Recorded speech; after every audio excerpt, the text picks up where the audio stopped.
আসসালামু আলাইকুম এভরিওয়ান। ইসলামের মধ্যে সবচেয়ে ভালো কাজ হচ্ছে মানুষকে খাবার খাওয়ানো। সাধ্য অনুযায়ী যদি মানুষকে খাবার খাওয়ায় তাহলে এটাও সবচেয়ে বড় ইবাদত এবং সোয়াবের কাজ। এবং জানাশোনা পরিচিত অপরিচিত সবাইকে সালাম দেওয়া। তো ইসলামের সবচেয়ে ভালো কাজ হচ্ছে রাসূল সাল্লাল্লাহু আলাইহি ওয়াসাল্লাম বলেছেন যে ক্ষুধার্তকে খাবার খাওয়ানো এবং পরিচিত অপরিচিত সবাইকে সালাম দেওয়া। যে আগে সালাম দেয় সে অহংকার মুক্ত।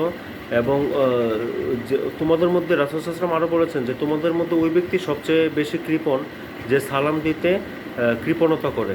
কাজে আমরা পরিচিত অপরিচিত ছোট বড় সবাইকে সালাম দিব।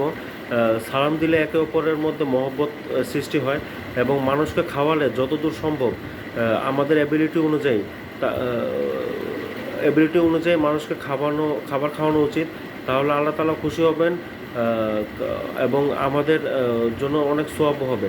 তো আজকে এ পর্যন্তই। সবাই ভালো থাকবেন, সুস্থ থাকবেন। আসসালামু আলাইকুম ওয়া রাহমাতুল্লাহি ওয়া বারাকাতুহু।